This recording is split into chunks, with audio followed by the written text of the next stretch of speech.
Assalamualaikum warahmatullahi wabarakatuh. Kembali bersama saya Zulkarnain El Maduri. Kali ini yang kita akan angkat nih sahabat saya di Madura yang satu ini juga.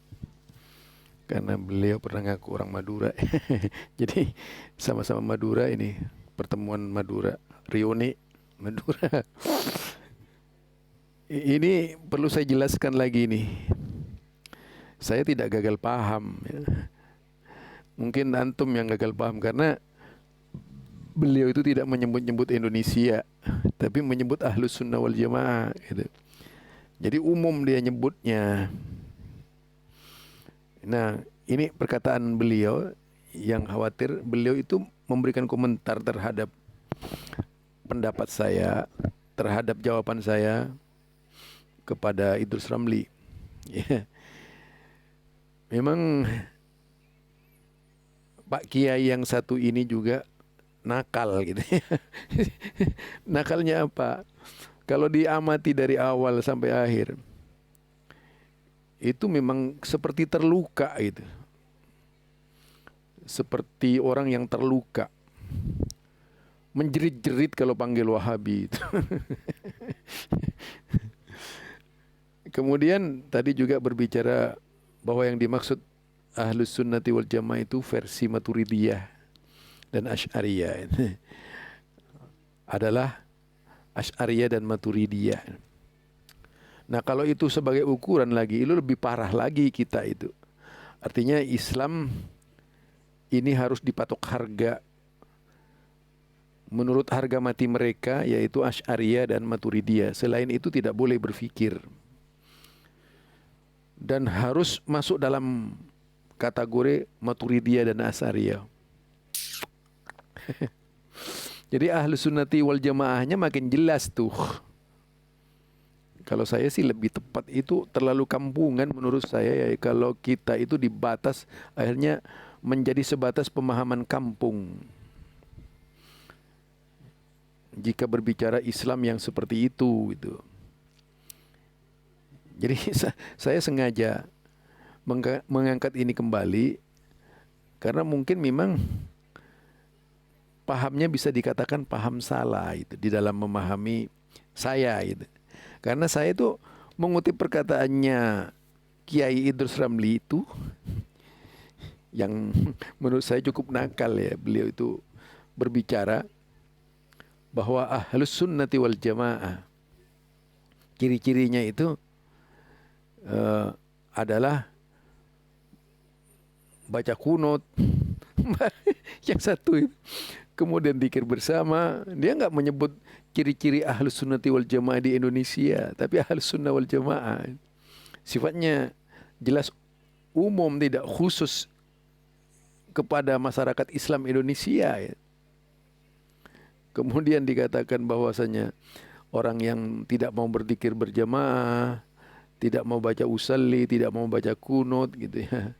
Apalagi satunya itu yang dikatakan Idrus Ramli, dia bukan Ahlus Sunnati wal Jamaah, itu Wahabi itu. Ya Allah. Itu keterlaluan menurut saya. Keterlaluan menurut saya, jauh itu dari apa ya? Jauh panggang dari api. Artinya antum ini berusaha membela kesalahan yang keluar dari lisannya Idrus Ramli itu. Ingin melindungi beliau sebagai seorang ya mungkin panutan ya. Mungkin panutan, sehingga berbagai macam cara digunakan untuk membela panutannya. Fan-nya itu. Jadi ngefan banget ya dengan beliau ya. Kalau saya itu orang merdeka, bebas ya. Tidak karena saya di lembaga dakwah khusus Muhammadiyah, enggak.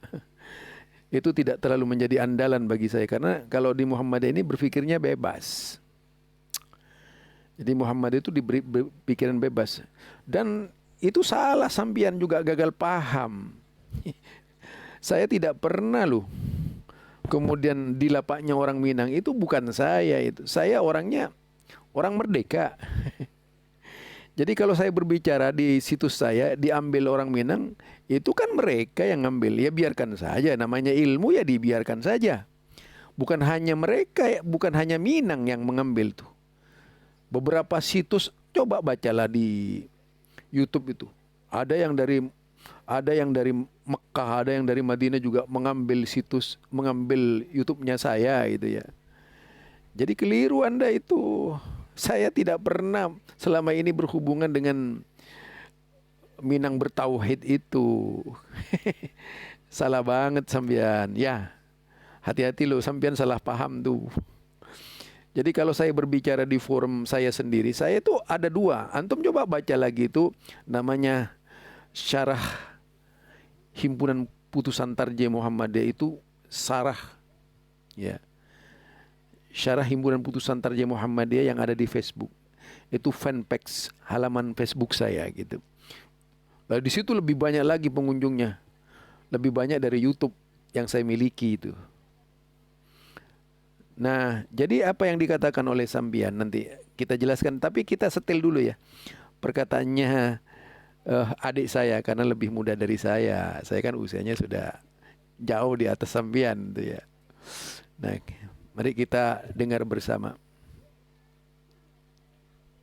Bukan geli jijik tapi lucu. Mereka ini kan sama-sama orang Madura. Satunya itu Ustadz Zulkarnain Al-Maduri, orang Madura jelas, bahkan dia ngaku orang Madura. Satunya Gus Idrus Romli, orang Jember ya, Madura juga lah, Madura swasta ya. Bukan Madura negeri, bukan Madura resmi, Madura swasta lah. Mereka kan seolah-olah ribut atau berdebat. Tetapi kenapa debatnya di lapaknya orang Minang gitu, Minang bertauhid gitu. Kenapa nggak di lapak Warkop Aswaja saja yang memang sudah betul-betul orang Madura gitu. Maka dari itu saya akan tarik perdebatan mereka ke sini gitu ya.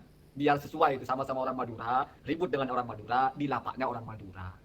Karena kan kita heran, ngapain sih cuma untuk ribut jauh-jauh harus ke Minang kan begitu. Dan ada yang lucu lagi, Gus Idrus ini NU, Al-Maduri ini yang Zulkarnain Al-Maduri kan katanya dai di Majelis Tarjih Muhammadiyah, berarti Muhammadiyah. Ributnya di lapaknya Minang bertauhid yang bau-baunya Wahabi. Jadi betul-betul rumit gitu ya. Itu intermezzonya. Kalau secara ilmiah, saya menyimak sekitar 17 menit itu justru apa yang disampaikan oleh Madura satunya, karena sama-sama orang Madura ini, Madura yang satunya, yang El Maduri, yang Zulkarnain itu. Lebih kepada dia yang banyak memaki-maki kalau saya lihat. Mengatakan Gus Idrus tidak bicara atas dasar ilmu, hanya bicara atas dasar akal-akalan, tidak pernah pakai Quran hadis dan sebagainya. Padahal sejatinya kritik dia itu, ya menurut saya sepele sekali dan karena miss dalam memahami, di mana sudah saya bahas sebelumnya. Memang bahasanya Gus Idrus itu rawan disalahpahami kalau tidak paham satu teori dalam usul fikih misalnya. Apa itu? Idza waradan nasu muqayyadan yajibul amalu muqayyadan wala yajuzu hatfu al-qaidi atau wala yajuzu ihmalul qaidi illa biwujudi ad-dalili alladhi yadullu ala dzalik. Kira-kira seperti itu. Beda-beda kita usul fikih yang menarasikan ya. Cuman bahasa gampangnya begini. Kalau ada satu narasi, nas itu kalau bahasa umum, kalau bahasa ilmunya kan Al-Quran hadis gitu ya. Ya ucapan Imam Syafi'i juga menurut Ashab Syafi'i juga disebut nas. Saya bahasa gampangkan menjadi narasi, tulisan lah atau apalah. Kalau dia tulisannya itu muqayyad itu satu ungkapan yang dibatasi. Maka kita harus mengamalkan atau memahami itu sesuai dengan yang dibatasi itu. Tidak boleh batasannya dibuang. Kecuali dijelaskan atau ada petunjuk lain yang memang batasan itu harus dibuang. Jadi misalnya Gus Idrus ngomong, ciri-ciri yang bukan ahlus sunnah di negara kita atau di lingkungan kita atau di Indonesia ini, itu kan berarti ada batasannya. Bukan ciri-ciri yang bukan ahlus sunnah secara umum, bukan. Atau ciri-ciri wahabi di Indonesia. Kenapa? Karena kita sudah pernah menjelaskan bahwasannya kalau ngomong bukan ahlus sunnah wal jamaah, patokannya Imam Az-Zabidi berarti yang bukan Asy'ariyah dan Maturidiyah. Kalau Anda tidak setuju dengan ini lain persoalannya, tapi ini konsisten bicara ilmunya dulu. Kenapa? Karena idza utliqa ahlus sunnah wal jamaah fal muradu bihim al Asy'ariyah wal Maturidiyah. Ini kan yang diikuti oleh Gus Idrus. Ya toh? Kan konsisten beliau berbicara. Berarti Salafi Wahabi itu memang bukan Asy'ariyah, bukan Maturidiyah. Bahkan mereka menyesatkan Asy'ariyah Maturidiyah. Berarti mereka bukan ahlus sunnah wal jamaah. Ciri mereka di sini maksudnya di negara kita ini satu, tidak memakai usolli, tidak kunutan. Itu fakta di lapangan. Mayoritas seperti itu dan menjadi syiar di masjidnya. Kenapa oleh Madura yang satunya itu dibawa-bawa Nabi Muhammad juga Wahabi karena misalnya nggak kunutan, karena nggak usolli. Kenapa dibawa Imam Hanafi, para sahabat, para tabiin juga adalah Wahabi, bukan ahlus sunnah karena mereka juga tidak kunut, mereka juga tidak zikir keras, mereka juga tidak usolli. Kan tidak nyambung. Seolah-olah Gus Idrus ini ngomong bahwa Itu tadi penyampaian sahabat saya yang satu sampai mengangkat kaidah ya. Tentang muqayyad. Tapi saya harus mulai dari mana lagi ya? Jadi saya katakan itu, mengapa saya kemudian saya katakan lagi, saya ini dai dari lembaga dakwah khusus. Jadi lama juga di lembaga dakwah khusus pimpinan pusat Muhammadiyah. yaitu menjelajahi daerah-daerah hutan ya, dai hutan saya ini. Biasa menghadapi harimau di hutan seperti memburu berbagai macam pemahaman agama-agama yang ada di hutan itu untuk diluruskan. Bahkan tidak sedikit dari mereka yang ditauhidkan sehingga menjadi seorang muslim. Itu pekerjaan saya dulu sebagai dai lembaga dakwah khusus pimpinan pusat Muhammadiyah. Nah, kemudian kalau saya berkecimpung di Tarjih Muhammadiyah, itu karena memang saya punya kemampuan di Tarjih Muhammadiyah, terutama berkaitan dengan takhrij hadis, usaha-usaha untuk benar-benar menyampaikan hadis Rasulullah sallallahu alaihi wasallam dipisahkan dari berbagai hadis lemah, hadis maudhu, dan tentunya mempelajari dari sisi ilmu sanad secara mustalah hadis ya. Itu tujuan mengapa saya kemudian lebih banyak setelah keluar dari hutan tuh aktivitas saya itu di Tarjih itu. Sampai sekarang selain membantu teman-teman di PP Muhammadiyah juga menjadi salah satu pengurus di pimpinan cabang Muhammadiyah sebagai Ketua Majelis Tarjih Muhammadiyah. Ketua Majelis Tarjih Muhammadiyah cabang ya. Kalau di pusat itu dulu sebagai dai lembaga dakwah khusus pimpinan pusat Muhammadiyah yang kerjanya itu umum. Itu saya jelaskan biar nggak salah ya, nggak salah. Orang banyak tidak tahu tentang saya itu. Yang kedua itu berkaitan dengan Minang. Saya bahas lagi tuh mengenai Minang ini. Itu situs YouTube Minang. Saya tidak pernah merekam di situ. Tapi kalau kemudian ada orang yang mengambil saya, mengunggah saya ke situsnya, saya tidak melarang, saya membolehkan. Dan ternyata diantaranya adalah situs Minang dan beberapa situs. Banyak itu kalau kita lihat di YouTube orang-orang yang mengambil perkataan saya itu. Dan saya tidak pernah melarang itu. Mengizinkan kepada mereka.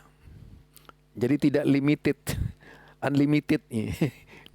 Jadi bebas mau apa saja orang-orang di luar terhadap situs saya. Termasuk sambian kan ngambil ke warkop tuh. Jadi saya tidak pernah nyuruh kan. Sebagaimana saya juga mengambil video-video dari setiap orang yang sepertinya memusuhi Wahabi. Kenapa kemudian saya banyak bicara Wahabi? Karena dulu juga Muhammadiyah ini disebut Wahabi.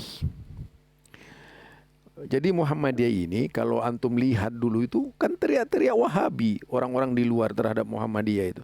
Itu sebelum munculnya Salafi. Saya orang Madura asli. Orang Sumeneb asli ya, bukan mitasi itu. Orang Sumeneb saya itu. Tahu di Sumeneb siapa saya itu.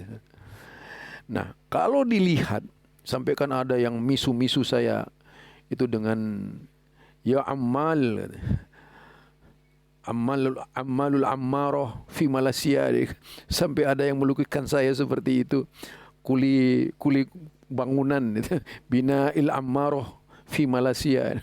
Wow. Saking bencinya terhadap saya itu. Zulkarnain Al-Maduri Al-Wahabi Ad-Dallu Mudillun gitu. Muhammadiyah wa Jahlul Murakkab, sampai begitu ada itu yang seperti itu. Al-Muhammadi Al-Jahil Al-Murakkab Zulkarnain Al-Maduri, seperti itu. Saking bencinya terhadap saya.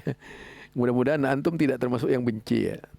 Tapi insya Allah antum tuh masih baik orangnya. Tapi saya perlu jelaskan, antum keliru. Jadi gagal paham juga kalau saya mengatakan saya itu syuting di Minang. Enggak, itu diambil orang Minang gitu. Diambil orang Minang. Dan saya mempersilahkan mereka mengambil. Tidak ada mencegah mereka. Siapapun yang mau mengambil, mengutip, kemudian juga memotong video saya dengan benar, ya silahkan saja. Saya persilahkan begitu saja. Yang penting itu dipertanggungjawabkan. Itu saya begitu. Nah kemudian kalau berbicara mengenai Wahabi tadi, mengenai Ahlus Sunnati wal Jamaah, dia tidak bilang seperti yang Anda katakan. Dia bilang Ahlus Sunnah Kalau ahlus sunnah, tidak bicara kalau ahlus sunnah di Indonesia, nggak ada itu am, lah khas. Jadi sifatnya am, tidak khusus itu. Dia tidak maksud wilayah Indonesia, enggak. Tapi dia berbicara secara umum. Kemudian menyebut Wahabi juga secara umum. Kan itu hanya seorang Kiai Haji Idrus Ramli dari tatapan matanya saja, dari kacamatanya sendiri, dari rujukan-rujukan memang kitab-kitab yang membenci. Tidak ilmiah menurut saya itu. Saya katakan tidak ilmiah dan tidak berdasar. Karena memang yang dijadikan patokan dan rujukan itu dari kitab-kitab yang diambil oleh Idrus Ramli. Kitab khusus yang memang mengandung hujatan terhadap paham Wahabi itu. Kalau saya teliti seperti itu. Dan itu ditulis oleh ulama-ulama Timur Tengah juga yang memang anti Wahabi, itu jadi rujukan beliau. Kemudian dari referensi-referensi yang ditulis di dalam kitab-kitab mereka ini dicocokkan dengan referensi yang sudah ada. Lalu seolah-olah Kiai Haji Idrus Ramli itu tahu dari kitab aslinya, padahal tidak gitu. Sama dengan halnya Syiah. Syiah itu berbicara Wahabi luar biasa. Mengapa tidak kepada Syiah seperti itu? Itu Pak Kiai Idrus Ramli itu. Tapi kepada Wahabi luar biasa itu. Saya kira kalau berbicara jantan itu, kenapa tidak kemudian disurati saja tokoh-tokoh Wahabi di Timur Tengah itu? Diajak diskusi gitu. Tidak bersuara minor di daerahnya sendiri. Menurut saya suara minor itu. Karena merasa daerahnya itu mayoritas penganut Aswaja Indonesia ini gitu. Mayoritas. Sehingga berani cuap-cuap di YouTube itu. Artinya di kandang sendiri itu. Karena kalau kita berbicara di Malaysia, saya lama di Malaysia juga itu. Jadi di kandang sendiri ya. Kalau berbicara di kandang sendiri itu memang paling berani. Paling berani. Soalnya kandang sendiri. Indonesia ini kandang sendiri. Sehingga kelompok-kelompok seperti saya misalnya mau ngangkat sebuah kasus dalam kelompok antum itu berpikir 1000 kali, bukan karena takut menghadapi antum itu, tapi masalahnya beda. Kalau mayoritas itu berpikirnya beda gitu. Jadi kebijakan di situ tidak ada yang seharusnya itu dilakukan. Nah, kalau saya berbicara lantang keras, karena saya memang juga mantan dulunya itu, lama di NU. Saya dari pesantren At-Taufiqih. Makanya saya tahu itu. Dan saya biasa dulu di zamannya, saya ingin cerita itu di zamannya ulama Musfik, Kiai Musfik Karai, yang terkenal dengan panggilan Bang Raja, masih zamannya Entercom itu. Saya biasa diskusi dengan beliau dan anak buahnya itu lewat Entercom sebelum ada YouTube ya, belum ada YouTube tahun berapa itu, tahun 90-an ya, tahun 90-an tuh belum ada YouTube tuh. Entercom yang namanya kawat melelet dari jarak sampai 5 kilometer itu ke rumah kiai-kiai, itu biasa bagi saya. Tidak segawat sekarang. Ini gawat sekarang nih. Sepertinya memang kehilangan arah cara berpikirnya itu. Mematok harga harus berhasil gitu. Nah, kemudian tadi berbicara mengenai saya ya, mengenai saya. Jadi tidak benar kalau kemudian sifat yang disampaikan oleh Kiai Haji Idrus Ramli itu adalah khas tentang Ahlus Sunnah. Dia berbicara umum kok, menyebut umum. Tidak menyebutkan Ahlus Sunnah di Indonesia, enggak. Kalau Ahlus Sunnah itu pasti mau berkunut. Enggak bilang Indonesia dia. Antum yang gagal paham itu. Saya ngikuti alur pemikirannya dia. Kalau dia sebut Ahlus Sunnah wal Jamaah Indonesia, saya tidak berkomentar. Oh iya, itu kan Aswaja Indonesia itu. Ini kan menyebut Aswaja umum. Dan sampai sekarang kalau saya melihat pembicaraannya Idrus Ramli itu, dari seluruh YouTube yang ada, pasti ditujukan kepada seluruh Wahabi. Yang dikritisi itu kitab-kitab Wahabi, bukan Indonesia lagi itu. Nah, berangkat dari sana asumsi antum salah total itu. Inspirasi yang paling banyak itu kan diambil dari situs-situs Abu Salafi. Apa yang disampaikan oleh Kiai Haji Idrus Ramli ini kan diambil dari Abu Salafi kebanyakan tuh. Kemudian dicocok-cocokkan dengan kitab-kitab yang sudah ada pada beliau itu. Ada di itu lagi kitabnya Salafi Tobat tuh. Apa situsnya Salafi Tobat di YouTube tuh. Kemudian di situs Google kita lihat di situ itu dia bikin blog-blog namanya Abu Salafi. Menulis berbagai kelemahan-kelemahan Wahabi menurut dia itu. Kemudian berusaha memelintir sedemikian rupa. Seperti umumnya orang-orang Rafidhah yang berbicara gitu. Dan tentu saja itu mengundang kalau Wahabi itu memusuhi Rafidhah gitu ya. Kemudian kalau Aswaja memang memusuhi Rafidhah Aswaja Indonesia ini. Tapi itu tidak besar menghadapi Wahabi. Seolah-olah kalau Wahabi itu lebih tidak Islam dari Rafidhah itu kalau saya lihat tuh perhatiannya itu. Jadi justru yang dibangun itu adalah persahabatan dengan Rafidhah karena sama-sama anti Wahabi. Berarti menambah kekuatan. Itu kalau mau berbicara tentang kejujuran ya, akhlak berilmu itu tidak harus bersifat tadi itu subjektif. Kalau sudah ilmu bersifat subjektif ya seperti itu menilai seseorang. Dan dulu beliau itu mengutip kitab Syiah itu. Jadi disebutkan bahwa Wahabi dan Syiah bagaikan itu dibelah seperti tai apa itu dibelah, unta dibelah dua gitu. Saya masih ingat tuh. Padahal itu perkataan orang Syiah terhadap Nasibi. Ahlus Sunnah yang disebut Nasibi. Pernah kan ikut tuh ya. Kalau dibaca kitabnya begitu. Nah kemudian dijadikan dalil oleh Kiai Haji Idrus Ramli. Kalau saya ingat malu perkataannya beliau semua itu. Jadi nyata sekali bahwa beliau itu kadang-kadang argumen Syiah pun dipakai untuk memahamkan yang salah kepada umat Islam. Saya anggap begitu. Jadi itu antum, jadi jangan keliru maksud mengenai Minang apa itu. Saya tak pernah berhubungan dengan Minang. Kalau mereka mau kemudian upload milik saya, ya nggak apa-apa, silahkan aja. Itu bukan 1-2 yang upload tuh. Dan saya juga menyampaikan hujah-hujah di miliknya Muhammadiyah saja diambil kok. Nah kalau mau tahu itu tentang saya, cari di Facebook tuh. Di Syarah Himpunan Putusan Tarjih Muhammadiyah halaman Facebook. Itu ada di situ, pakai syarah itu. Lebih ramai di situ pengunjungnya itu.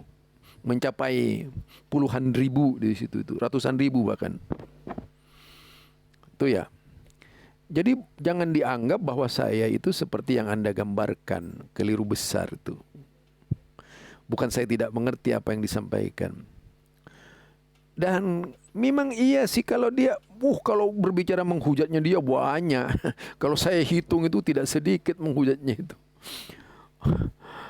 Aduh, bahkan Muhammadiyah pun jadi sasaran dia itu. Kan beliau pernah mengatakan kalau Muhammadiyah itu majelis tarjih dikuasai Wahabi.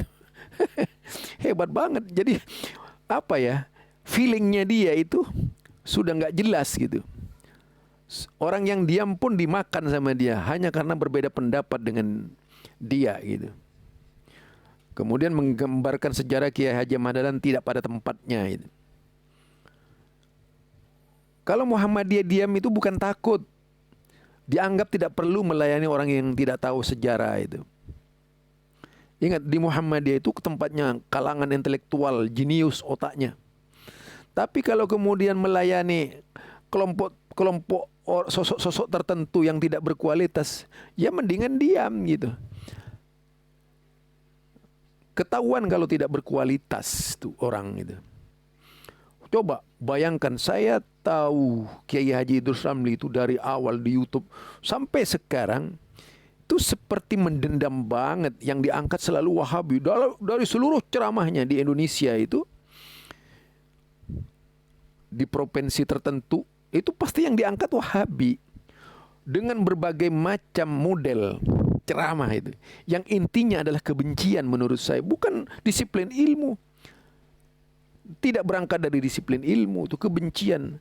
Kalau penyesatan dari sebuah analisis dan daya pandang, sandaran-sandarannya, rawe-rawenya itu, sanad-sanadnya, tempat sandaran dia itu, musnadnya itu, ia bisa saja mengecam Wahabi itu. Misalnya dari Hasan As-Segaf itu ya, wow. Atau kalau dibaca kemarin seperti yang saya bacakan, misalnya dari Habib Umar Al-Hafidz misalnya. Atau dari kelompok santri-santri yang pernah mondok di Syekh Alwi Al-Maliki itu. Atau dari Yaman yang berafiliasi, ada di situ Hasan Baharun itu, yang dari Madura itu, yang menjadi guru di Yaman itu. Bahkan mendirikan pesantren di Yaman mungkin ya. Jadi kalau kita lihat semuanya ini, tentunya tidak terlepas dari mana berangkatnya pendidikan itu gitu. Tidak bebas. Jadi cara berpikirnya Kiai Haji Idrus Ramli itu memang terpasung oleh kitab-kitab yang memang membenci. Sehingga tidak bisa bijak. Meskipun mau melakukan penelitian dari sisi bidang hadis misalnya, itu terpaksa harus mengikuti arahan-arahan dari sandaran, bukan berangkat dari kemampuan dia, tapi sudah ada sandarannya masing-masing. Itu yang saya baca. Ya contohnya lah, nggak usah jauh-jauh. Situs Abu Salafi, ya, saya anggap itu situs Abu Salafi Bahlul itu ya, yang konon katanya bertobat dari Salafi itu, yang ada di blognya itu, Salafi Tobat lagi satunya itu kan membeberkan kejelekan-kejelekan yang dianggap kejelekan Wahabi itu, yang dianggap kejelekan-kejelekan Wahabi. Itu banyak yang dikeluarkan Kiai Haji Idrus Ramli, tidak lepas dari sana semua, kebanyakan itu cara berpikirnya. Termasuk berbicara Ibnu Taimiyah, termasuk berbicara Ibnu Qayyim, siapa? Pasti dari sana arah pemikirannya itu. Ada pembimbingnya soalnya, ada tutornya itu yang mengendalikan cara berpikirnya beliau itu. Itu yang saya lihat, saya perhatikan. Karena referensi Wahabi ini memang ada tertentu pada ulama-ulama di Timur Tengah itu. Gak usah jauh-jauh lah. Sekarang di Mesir juga sudah mulai merebakkan penyakit anti Wahabi itu. Seperti yang dibesar-besarkan oleh siapa namanya, Syekh Syahid Fudah itu, Al-Allama itu disebut Allama, Dr. Syahid Fudah itu. Kemudian Syekh Ali Jum'ah, Syekh Ahmad Tayyib, dan banyak lagi yang kalau kita lihat dari Mesir. Kemudian diskusi yang terjadi di chatnya itu, di Susan, Muktamar Aswaja itu, kan terjadi perdebatan. Tetapi ketika ditanggapi oleh itu, ternyata kan banyak dustanya. Syekh Ali Fudah saja diungkap kedustaan-kedustaannya itu, berkaitan dengan argumentasinya istiwa yang disandarkan kepada Ibnu Taimiyah, seolah-olah Ibnu Taimiyah membenarkan mamasah, menyentuh itu. Padahal semuanya dusta yang dikatakan Syekh Ali Fudah. Jadi begitulah cara istimbat pemikiran Kiai Haji Idrus Ramli, sama dengan yang lain-lainnya itu. Makanya bagi saya tidak mau berpikir seperti itu. Saya pemikir bebas. Ya. Apalagi di Muhammadiyah saya dididik bisa menerima semua mazhab dan bisa menolak semua mazhab. Ketika memang dilakukan telaah mendalam terhadap dalil-dalil tertentu yang ada dalam kitab-kitab Madzhabul Arba' misalnya. Bukan anti mazhab, keliru orang itu. bisa semua mazhab, bisa tidak gitu. Sehingga tidak berafiliasi di bawah satu mazhab tertentu, itu di Muhammadiyah. Tidak perlu digugat lah. Kayak kemarin tuh ada orang yang berbicara tahlilan misalnya. Itu Bapak Samsul Hidayat, wakil ketua Majelis Tabligh pimpinan pusat Muhammadiyah. Lah ada orang yang menunjuk gambar itu Pak Din Samsuddin katanya. Ketahlilan lah. Antara fatwa Muhammadiyah dengan perorangan di Muhammadiyah itu tidak sama. Kalau misalnya ada orang Muhammadiyah, ada yang melanggar cara-cara di Muhammadiyah, ya silakan aja, itu di Muhammadiyah gitu. Keputusan Muhammadiyah yang jelas begini secara organisatoris gitu.